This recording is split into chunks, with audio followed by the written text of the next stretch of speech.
बोलिए वृंदावन बिहारी लाल की जय। सुखदेव जी कहते हैं कि धृतराष्ट्र बाहर से तो अंधा है, लेकिन इसके भीतर की आंख भी फूट गई, इसलिए विनष्ट दृष्टि। यहाँ पर वी उपसर्ग लगाया, और उपसर्ग का प्रयोग हम तब करते हैं जब अर्थ पर बहुत ज्यादा बल देना हो। जैसे हम कहें ये जल एकदम विशुद्ध है, तो भी उपसर्ग लगा के हमने ये कह दिया कि जल एकदम विशुद्ध है, अशुद्धि की कोई गुंजाइश नहीं है। तो सुखदेव जी ने यहाँ पर विनष्ट दृष्टि कहा। बाहर की आंख तो धृतराष्ट्र की वैसे ही फूटी है, लेकिन भीतर की आंख भी धृतराष्ट्र की फूट गई है।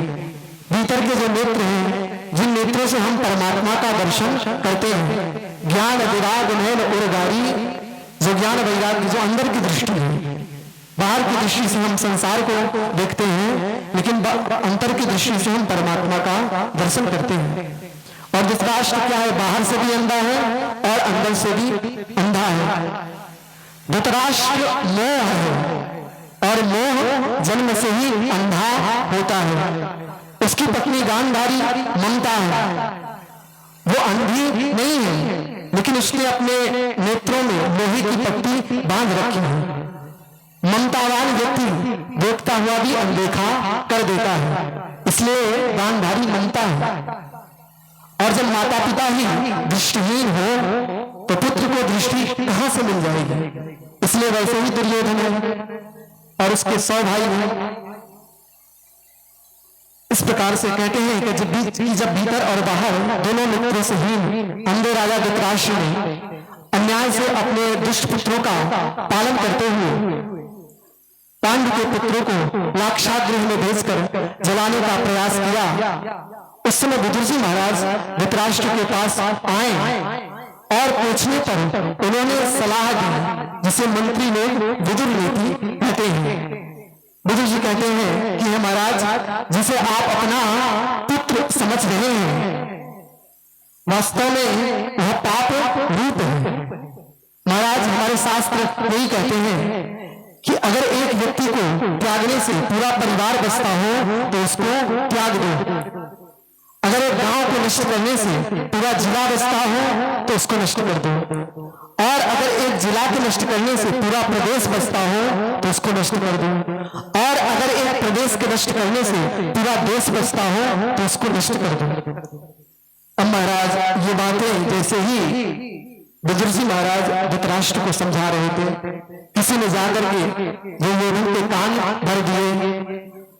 बोले महाराज, विदुर जी महाराज आपके पिता को आपके खिलाफ भड़का रहे हैं। दुर्योधन आया, बरस पड़ा, तयेन मत्रोपजिह्वाव जह्यं दास्यासुतं यत् बलिनेन पुष्टं। दुर्योधन कहता है कि अरे दासी पुत्र, तो जिसके अन्न से पुष्ट हुआ है उसी के विपरीत आचरण कर रहा है। जिस पत्री में खा रहा है उसी में छेद कर रहा है।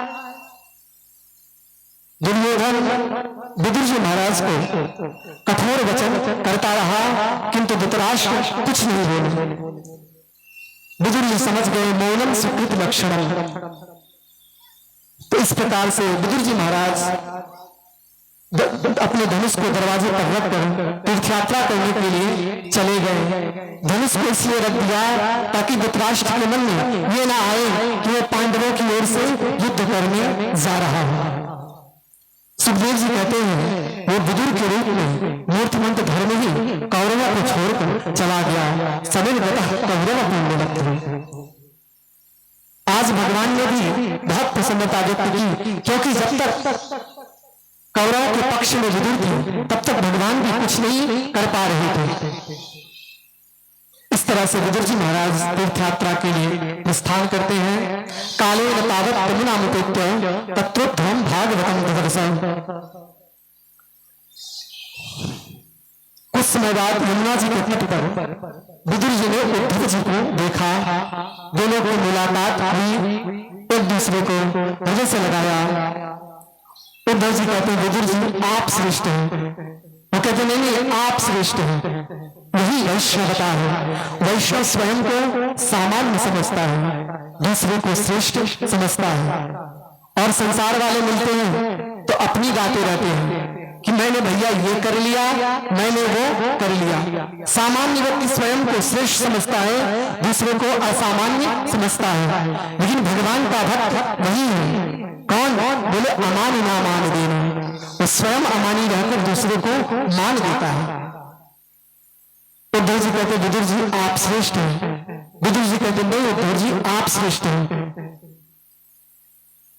विदुर जी कहते उद्धव जी आपको भगवान का सत्संग नित्य संग प्राप्त होता है।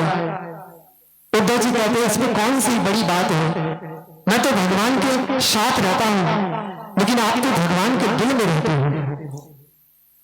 भैया साथ रहे और दिल में ना रहे तो युद्ध होता रहेगा, साथ ना भी रहे और दिल में रहे तो जीवन आसानी से कट जाएगा।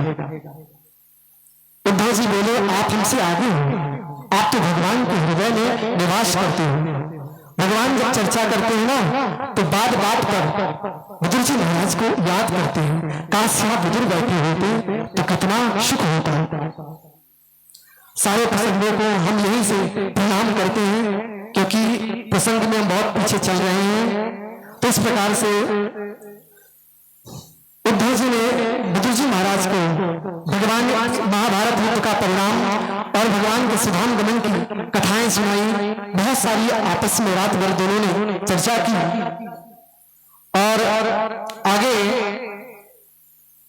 विदुर जी ने कहा कि उद्धव जी महाराज आपको भगवान ने जो भागवत धर्म का उपदेश किया था आप हमको भी सुनाइए। बोले महाराज वो तो आप मैत्रेय मुनि से श्रवण करें, क्योंकि भगवान ने उनको इसलिए सुनाया था कि वो आपको सुना सके। विद्यार्थी को जब गुरु जी पढ़ाते हैं तो कुछ विद्यार्थियों को इसलिए पढ़ाते हैं कि वो पढ़ सके और कुछ को इसलिए पढ़ाते हैं कि वो भी पढ़ा सके। अब ये विद्यार्थी की प्रतिभा पर निर्भर करता है। उद्धव जी बोले मुझे इसे भगवान ने सुनाया कि मैं सुन सकूं, पर मैत्रेय जी को इसलिए सुनाया कि वो आपको सुना सके। आप उनके पास जाइए क्योंकि वो परंपरा संपन्न है। विदुर जी महाराज महामुनि मैत्रेय के पास जाकर उनसे प्रश्न करते हैं कि महाराज इस संसार में सब सुखी होना चाहते हैं, लेकिन जो जितना ही सुख पाने का प्रयास करता है वह उतना ही दुख के दलदल में धंसता चला जाता है। मैत्रेय जी कहते हैं विदुर जी महाराज जो चीज जहां है ही नहीं उसकी प्राप्ति वहां से कैसे हो सकती है। इस संसार का नाम ही है दुखालय। आलय कहते हैं घर को। ये संसार दुख का घर है और यहाँ हम लोग सुख ढूंढ रहे हैं कि हम ये कर लेंगे तो सुखी हो जाएंगे। मैं एक बात निवेदन करूं, हम सोचते हैं कि हमारे पास गाड़ी बंगला मकान दुकान सब हो जाएगा तो हम सुखी हो जाएंगे, पर ये सारी वस्तुएं जिसके पास है उससे जाके पूछो कि वो कितना सुखी है। संसार में कोई सुखी नहीं है, क्योंकि संसार का सुख कच्चा सुख है। अब कोई कच्चे आम आपको दे दे और कहिए कहे आपको खा लीजिए, प्लास्टिक का आम क्या आपको सुख दे सकता है? इसमें कोई रस नहीं मिलेगा। तो संसार का सुख कच्चा है, इसलिए यहाँ सुख नहीं है। भैया मिलता है सच्चा सुख केवल भगवान तुम्हारे चरणों में। अगर सुख चाहिए तो भगवान से जुड़िए और कष्ट चाहिए तो संसार से जुड़े रहिए, क्योंकि विद्यालय में विद्या मिलती है, पुस्तकालय में पुस्तक मिलती है। अब ये संसार दुखालय है तो यहाँ दुख ही मिलेगा। इस प्रकार से बड़ा सुंदर वर्णन किया। सृष्टि प्रक्रिया के संदर्भ में जब प्रश्न किया तो बोले भगवान नारायण की कमल से सर्वप्रथम ब्रह्मा जी का प्रादुर्भाव और ब्रह्मा जी ने सर्वप्रथम अपने संकल्प से 4 कुमारों को जन्म दिया, सनक सनंदन सनातन और शरत कुमार। चारों से कहा सृष्टि कार्य में हमारा सहयोग करो। चारों ने कहा हम तो हरि का भजन करेंगे, हम और कुछ नहीं करेंगे। सनकादि ने बात नहीं मानी तो ब्रह्मा जी को क्रोध आ गया और ब्रह्मा जी की भ्रुकुटी का भेदन करके साक्षात भगवान रुद्र प्रकट हो गए। बोलिए शंकर भगवान की जय। आगे ब्रह्मा जी की वाणी से सरस्वती छाया से करदम ऋषि का प्रादुर्भाव होता है। अंत में ब्रह्मा जी ने अपने शरीर के 2 विभाग किए, दक्षिण भाग से मनु और वाम भाग से शत्रुपा को प्रकट किया और यहीं से मानवीय सृष्टि का प्रारंभ हुआ। ब्रह्मा जी बोले, अब आप लोग मिलकर मैथुन सृष्टि का शुभारंभ करिए। बोले महाराज, सृष्टि विस्तार के लिए, मानसिक सृष्टि के लिए पृथ्वी चाहिए। पृथ्वी तो है ही नहीं, क्योंकि उसको हिरण्याक्ष नाम का दैत्य चुरा ले गया और रसातल में डाल दिया। ब्रह्मा जी सोचने लगे, सोच ही रहे थे कि ब्रह्मा जी को छींक आई और उनके छींकते ही उनकी नासिका से वाराह भगवान प्रकट हो गए और वाराह भगवान इतने विशाल थे कि कहा जाता है, भागवत में लिखा है कि वो इतने विशाल थे कि अगर उनके पैरों में जो बड़े बड़े सुमेरु पर्वत हैं, वो उनके पैर के गुनगुने के बराबर भी नहीं थे। इतना विशाल उनका स्वरूप था। वाराह भगवान ने पृथ्वी को अपनी जगह पर स्थापित किया और सर्वप्रथम यहीं से मानसिक सृष्टि का शुभारंभ हुआ। हम लोग मानव कहे जाते हैं क्योंकि हम लोग मनु से निकले हैं। मानव इसीलिए कहे जाते हैं, परम मंगलमय भाव से मनु की संतान है। आजकल के जो वैज्ञानिक हैं, डार्विन जैसे जो जीव विज्ञान पर रिसर्च करते हैं, वो कहते हैं कि मानवों की उत्पत्ति कुछ हजार साल पहले हुई और इन्होंने बंदरों से देख करके ये मनुष्य हो गए। लेकिन अब जो नई रिसर्च आ रही है सामने कि भैया मानवों की उत्पत्ति कुछ हजार वर्ष पहले नहीं, लाखों लाख वर्ष पहले है और मानव योनि अलग है, दानवों की योनि अलग है।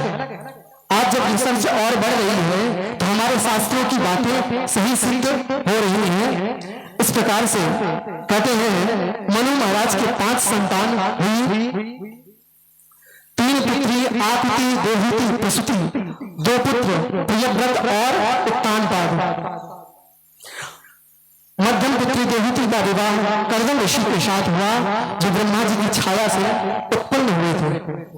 विवाह के प्रथम रात्रि मिलन मंडप में जब प्रथम बार श्री कर्दम ने देवहूति के रूप लावण्य सौंदर्य को देखा है तो अचंभित हो गए, पर दृष्टि जहां भोग में जानी चाहिए थी वहीं अवस्थित हो जाती है और उन्हें 100 वर्ष की समाधि लग जाती है।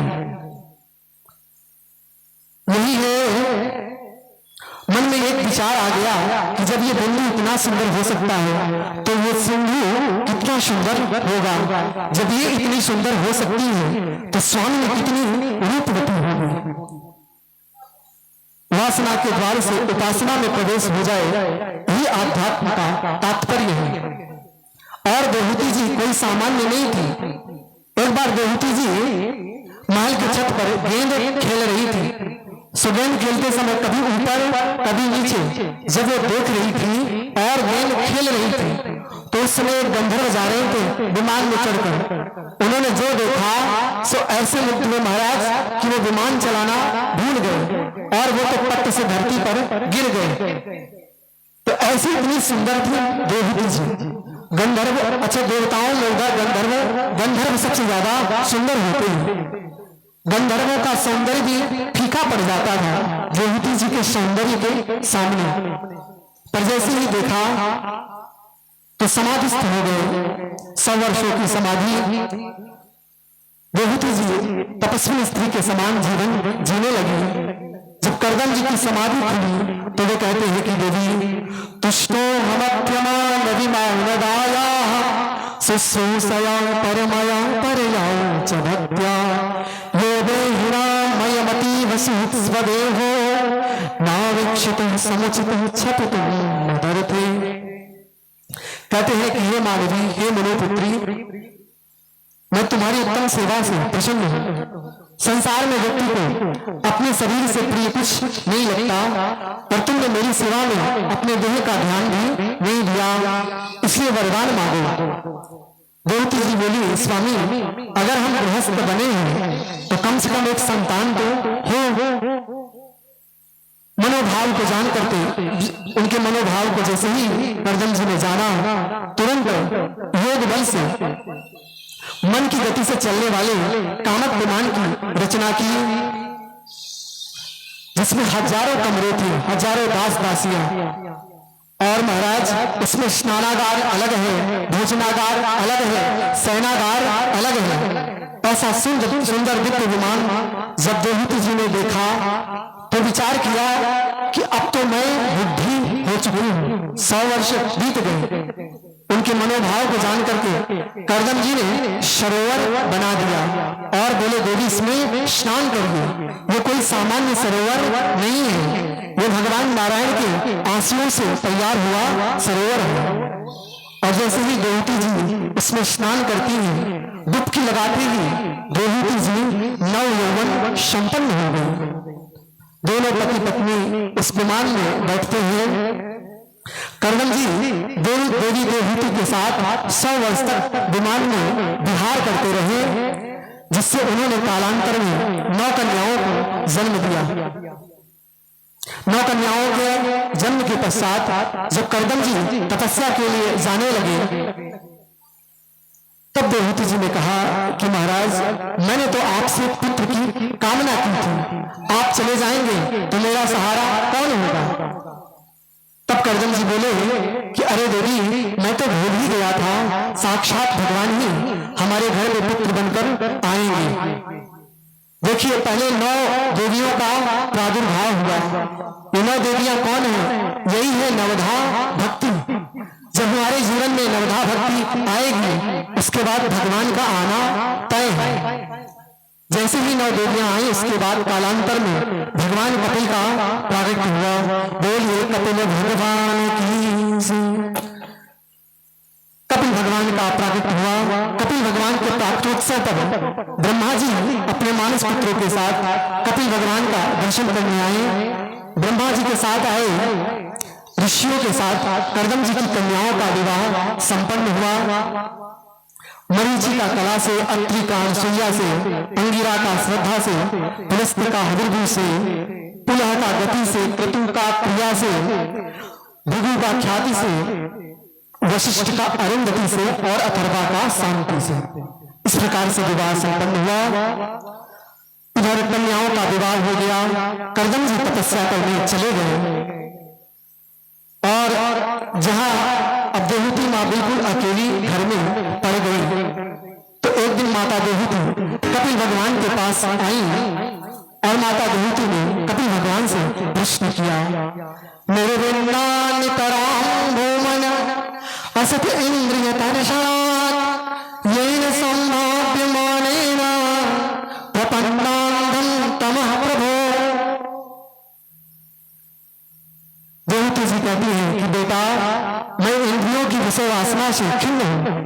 मैंने जीवन भर जितना इंद्रियों को सुख दिया, एक स्त्री अपने पूरे जीवन में कल्पना कर नहीं कर सकती। मनु महाराज की बेटी थी, राजा की पुत्री, और उसके बाद कामक विमान में विहार किया 100 वर्षों तक, लेकिन आज भी मेरी इंद्रियां तृप्त नहीं हुई। क्या करूं? भगवान कपिल सांख्य का उपदेश करते हैं। भगवान कहते हैं, मां पहले तो ये इंद्रियां ही बहुत खतरनाक है। सर्वम जितम जिते रसे, उसने पूरी दुनिया जीत ली, जिसने अपनी जिह्वा को जीत लिया। और भगवान ने भी 32 वल्लभों के बीच में, 32 दांतों के बीच में रखा है। जैसे कोई आतंकवादी चले ना, सैनिक घेर के चलते उसको, ये भी भगवान ने ऐसे रखा है। और इस जीवा में न हड्डी है न कुछ है, पर बड़े बड़े की हड्डी में तुड़वा सकती है। एक बात ऐसी बोल दे कि जन्म जन्म का शत्रु मित्र बन जाए, और एक बात ऐसी बोले कि जन्म जन्म का शत्रु, जन्म जन्म का मित्र शत्रु बन जाए। दोनों चीजें हैं। चैतन्य चरणामृत में कहते हैं कि जो मुख में तांडव कर रही तुंड है, वो कब शांत होगी? बोले पृष्ठेति वर्णत गई। वो दो वर्ण रूपी कृष्ण नाम, जब हम इस पर अहर्निश उच्चारण करेंगे तो जो मुख में तांडव कर रही तुंड है, वो शांत हो जाएगी। अब इन इंद्रियों का मालिक है मन। अब मन कैसे नियंत्रित होगा? मन संकल्प से नियंत्रित होगा, क्योंकि मन का काम है संकल्प करना। वेद भगवान कहते हैं तन में मरह सिर संकल्प मस्ति। तो मन को संकल्प से नियंत्रित किया जा सकता है। अब संकल्प संग के अनुसार होता है। संगात संजाय के काम है, जैसा संग होगा वैसे ही संकल्प होगा। तो अगर संग सत्संग होगा तो संकल्प भी सात्विक होगा, और सात्विक संकल्प मन को नियंत्रित करने में सहयोगी होगा। इसलिए मां सच्चे संतों का संग करो। भगवान कपिल ने संतों के लक्षण बतलाए। बोले मां दिन में ये 5 आभूषण हो वही संत है। पहला तितिक्षवः, संत वही है जो सहना सीखे। दूसरा कारुणिका, संतों के हृदय में करुणा होती है। इस प्रकार से संतों के लक्षण को निरूपित किया।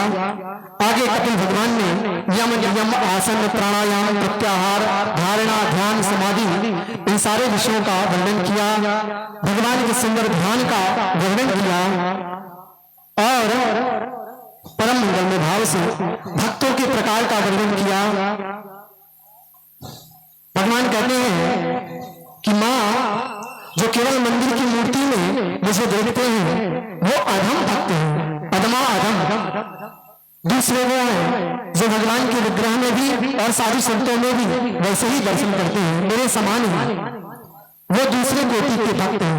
और तीसरा वो जो सर्वत्र भगवान का दर्शन करे। भगवान कपिल कहते हैं जो मुझ परमात्मा को प्राणी मात्र में नहीं देखता उसकी तो मूर्ति पूजा ऐसे ही है जैसे भस्मान नेव जुहोति। हम रात में हवन करके अपना समय बर्बाद कर रहे हैं। इसलिए प्रयास यही करें कि हर नर में नारायण का दर्शन करें, क्योंकि नारायण ही नर के रूप में बने हैं। इस प्रकार से बड़ा सुंदर उपदेश किया। कभी भगवान कहते हैं कि जीव सारा जीवन अपने कुटुंब को उदर पोषण में लगा देता है, मधुक के प्रतिकार को ही सुख समझता है, और जिन कुटुंबियों के लिए वह सारा जीवन परिश्रम करता है वही कुटुंबी उसे ऐसे त्याग देते हैं जैसे बूढ़े बैल को किसान त्याग देता है। नाद्रियन्ते यथा पूर्वम किनासा इदगोचरम्। संसार स्वार्थी है, जब शरीर काम का नहीं रहता तो घर वाले ही बोझ समझने लगते हैं। कहते हैं अंत में जब उस प्राणी की मृत्यु होती है तो यम के दूत उसे उठा ले जाते हैं और भयंकर यम यातनाएं देते हैं। यम यातना में इतना कष्ट मिलता है कि वह मलमूत्र विसर्जित करने लगता है। भयंकर यम यातना भोगने के बाद जब जीव शुद्ध हो जाता है तब उसका जन्म पुनः संसार में होता है। और इस प्रकार से मातृगर्भ में आकर के गर्भ में अनेक कष्ट पाता है। गर्भवास समम दुखम न भूतो न भविष्यति। भयंकर कष्ट पाता है। गर्भगत जीव उसे नोचते हैं तो भी उससे भयंकर पीड़ा होती है। भगवान कपिल ने बड़ा सुंदर वर्णन किया है। जब जीव गर्भ में आता है तो मां से नति सिरो, 1 महीने में उसके सिर बनते हैं और 7वें माह में तब इस जीव को बुद्धि मिलती है। तब ये जीव अपने 100 जन्मों के पापों को याद करता है, व्याकुल हो जाता है और भगवान से प्रार्थना करता है। वह जीव, वह मनुष्य गर्भ में उल्टा टगा होता है। व्यक्ति के पैर ऊपर होते हैं, सिर नीचे होता है और मनुष्य मलमूत्र में उल्टा टगा होता है। वह जीव भगवान से प्रार्थना करता है कि गोविंद यदि यहाँ प्रमुच्य हम ततिस्पर्श्य पदम तव तमुपायम करिष्यामि येन मुक्तिं भजाम्यहम्। हम सब ने भगवान से गर्भ में प्रार्थना की है कि प्रभु एक बार अगर आप गर्भ से निकाल दोगे तो मैं ऐसा भजन करूंगा कि दोबारा गर्भ में न आना पड़े। तमुपायम करिष्यामि येन मुक्तिं भजाम्यहम्। इस प्रकार से हम सब ने भगवान से प्रार्थना की है। भगवान कृपा करते हैं, सुषुम्ना नाड़ी से संपर्क टूटता है और प्रसूति वायु वेग के द्वारा जीव का जन्म संसार में होता है। पर जन्म होते ही भैया आते ही जीव 2 अपशगुन करता है। कौन कौन से? कि जब तुम जग में, पहला अपशगुन छीकट जग में पग दियो और आवत दीनो रोए, जन्म से असगुन भय तो मंगल की ही विधि हो। आते ही व्यक्ति पहले छींकता है और दूसरा पहले तो छींकता है, दूसरा रोने लगता है। जब जन्म से ही दो अपशगुन हो गए तो मंगल की कामना ना ही करिए। कबीरदास जी कहते हैं कि भैया जब तुम जग में आए थे सब हंसे तुम रोए, और कबीरा ऐसी कर चलो कि पाछे हंसी न हो। कुछ ऐसा कर चलिए कि संसार पीछे आपके ऊपर हंसे ना। पर भैया जीव अपने जीवन के संपूर्ण उपक्रम को व्यर्थ बातों में ही खर्च कर देता है। छोट 5 वर्ष का रहता है तो भोला भाला, थोड़ा और बड़ा हुआ तो काम छाती पर सवार हुआ तो भगवान से अगर एकांत माला जीवन में जपा भी तो एक ही प्रार्थना करता है, प्रभु नौकरी लगवा दो और ब्याह करवा दो। भगवान थोड़ी सी कृपा और करते हैं, नौकरी लग गई, ब्याह हो गया। फिर तो 4 पैर किसके होते हैं? 2 पैर अपने, 2 पैर पत्नी के। फिर तो घर गृहस्थी में ऐसा डूबता है कि फिर तो पूरा ही वो पशु हो जाता है और अंत में जाते जाते हाथ कुछ नहीं लगता। जन्म तेरो बात ही बीत गयो, रमन तूने कब होने कृष्ण कहो। 5 वर्ष का भोला भाला अब तो 20 भयो, 30 वर्ष की अब मत उपजी लोग बढ़ो तुनो। मकर 25 माया कारण देश विदेश गयो। 25 वर्ष का हुआ तो देश विदेश गया और आगे माया बढ़ी। 30 वर्ष की अब मत उपजी लोग बढ़ो तुनो। जैसे जैसे माया आती जाती है उसकी वासना और बढ़ती जाती है। आश्चर्य की बात यह है कि समय बढ़ने के साथ हमारे सारे अंग जीर्ण हो जाते हैं, हमारे बाल पक जाते हैं, हाथ झुलझुल हो जाते हैं, लेकिन हमारी तृष्णा नित्य नहीं होती जाती है। जितना व्यक्ति के पास धन आता जाता है उतना वो और अपेक्षा करता है। इसलिए कबीरदास जी कहते हैं माया जोड़ी लाख करोड़ी लेकिन असहु न तृप्त भयो। कहत कबीर सुनो मन मूरख तो क्यों भूल गयो। कबीरदास जी कहते हैं कि भैया जिसके लिए तू आया था उसको तो करना भूल ही गया। हाँ आए थे हरिभजन को औटन लगे कपास, तो कपास औटने में ही हम अपने जीवन के संपूर्ण उपक्रम को खर्च कर देते हैं और इस प्रकार इसी तरह हम अपने जीवन को बार बार गंवा देते हैं और पुनरपि जन्मम पुनरपि मरणम पुनरपि जन्मी जठरे शयनम ये क्रम बार बार लगा रहता है। इस प्रकार के सुंदर प्रवचन को सुन करके माता देवहूति ने कहा बेटा मैंने संपूर्ण प्रवचन का एक ही सार निकाल लिया। क्या बोले अहो बतस्व पचोतो गरीयान यज्जीवाग्रे वर्तते राम तुभ्यम तो पुष्पतस्ते जीव सष्णुरार्या ब्रह्मानुचर्माणि गृह्णन्ति। माता देवहूति कहती है कि बेटा मैंने सब तेरे सारे उपदेश का एक ही मर्म निकाल लिया कि जिसकी जिह्वा के अग्रभाग पर आपके नामों का नर्तन होता है वह चांडाल भी हो तो भगवान नाम के प्रताप से वह परम मुक्त हो जाता है, परम शुद्ध हो जाता है। और कोई ब्राह्मण लोकपन्न व्यक्ति क्यों ना हो अगर आपके नाम से विमुख रहा, आपकी शरणागति से विमुख रहा तो अपना भी कल्याण नहीं कर पाएगा, दूसरों का भला क्या कल्याण करेगा।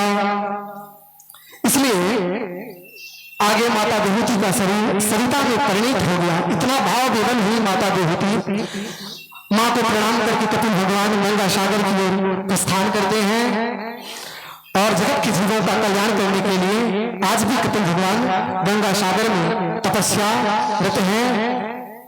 इस प्रकार से बड़ा ही सुंदर कपिलोपाख्यान का निरूपण हुआ। आगे के प्रसंगों में आगे सबसे मनु महाराज की जो सबसे बड़ी बेटी आगुति थी उनका विवाह उचित जातकों के साथ हुआ। उनके यहाँ यज्ञ नारायण का प्रागट्य हुआ। बोलिए यज्ञ भगवान की जय। और जो सबसे छोटी बेटी प्रसूति थी, उनका विवाह दक्ष प्रजापति से हुआ। आप सब जानते हैं उनके साथ क्या हुआ। एक है दक्ष और एक है भोलेनाथ।